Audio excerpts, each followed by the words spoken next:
रामाय रामभद्राय रामचंद्राय वेद से रघुनाथाय नाथाय श्री सीताय पते नमः। प्यारे मित्रों, जय श्री राम, जय माता दी। मित्रों, आज हम आपसे चर्चा करें कि भगवती जानकी के पास में वो चूड़ामणि कहाँ से आई, कैसे प्रदान हुई, इसी विषय पे हम चर्चा करते हैं। हनुमान जी महाराज ने चूड़ामणि ला करके रघुनाथ जी को दी और रघुनाथ जी ने उस चूड़ामणि से क्या सुंदर भाव। जब हनुमान जी महाराज को जानकी जी ने चूड़ामणि दिया, मातु मोहि दीजे कछु कीना जैसे रघुनायक मोहि दीना, तब जानकी जी ने चूड़ामणि उतारी तब दय हूँ हर्ष समेत पवन सुत लय हूँ, और हनुमान जी ने उसको ग्रहण किया। तो चूड़ामणि कहाँ से आई? सबसे पहला बात तो यही होता है, चूड़ामणि आई कहाँ से। समुद्र मंथन हुआ मित्रों, उसमें 14 प्रकार के रत्न निकले। 2 देवियों का भी उसमें जन्म हुआ, एक रत्नाकर नंदिनी और दूसरी भगवती महालक्ष्मी। रत्नाकर नंदिनी ने अपना तन मन श्री हरि भगवान विष्णु को देखते ही समर्पित कर दिया, और जब उनसे मिलने के लिए आगे बढ़ी तो सागर ने अपनी पुत्री को विश्वकर्मा द्वारा निर्मित दिव्य रत्न जड़ित चूड़ामणि प्रदान की, जो सुर पूजित मणि से बनी हुई थी। और जब वो लेकर के आगे बढ़ी तो होता क्या है, इतने में महालक्ष्मी का प्रादुर्भाव हुआ और भगवती महालक्ष्मी ने विष्णु को देखा और मन ही मन वरण कर लिया। यह देखकर रत्नाकर नंदिनी मन ही मन अकुला गई और मन ही मन श्री हरि रत्नाकर नंदिनी के पास पहुँचे और धीरे से बोले, मैं तुम्हारा भाव जानता हूँ। पृथ्वी के भार को दूर करने के लिए जब जब मैं इस धराधाम पर अवतार लूँगा, तब तब तुम मेरी संहारिणी शक्ति के रूप में अवतार लोगी। संपूर्ण कलयुग में श्री कल के रूप में जब अवतार होगा, सतयुग, त्रेता, द्वापर, तब तक तुम त्रिकूट पर्वत पर वैष्णवी के नाम से भक्तों की मनोकामनाओं को पूरा करेंगी और वहीं पर तपस्या करो।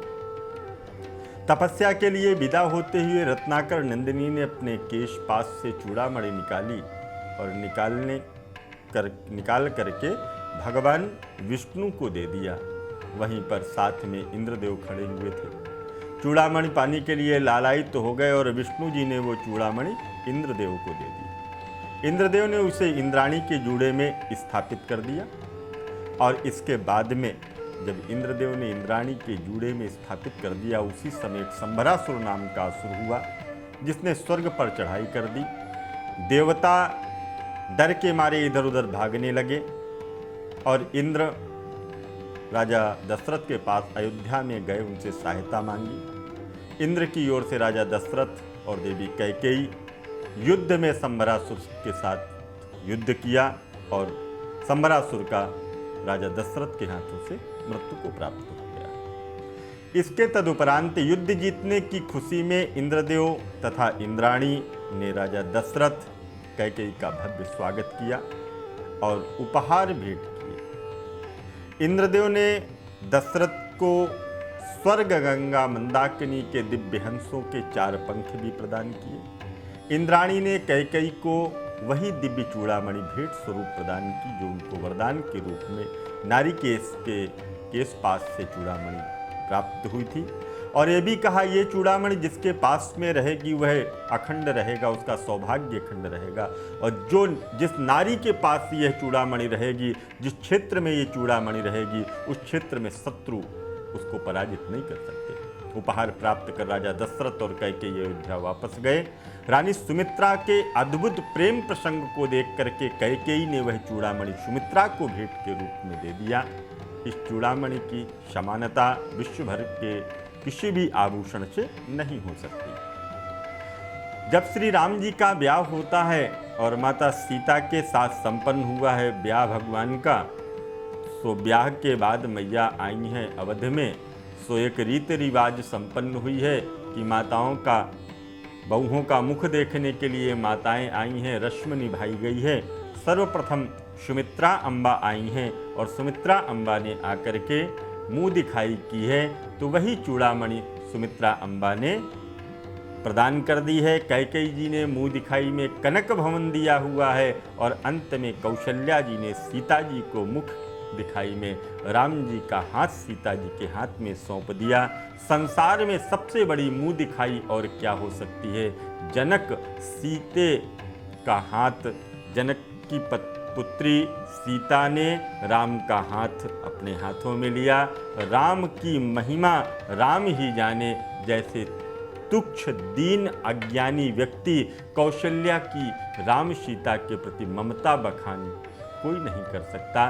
तो मित्रों, हमने आपको ये बताया कि ये चूड़ामणि कैसे प्राप्त हुई और कैसे जानकी जी के पास में आई।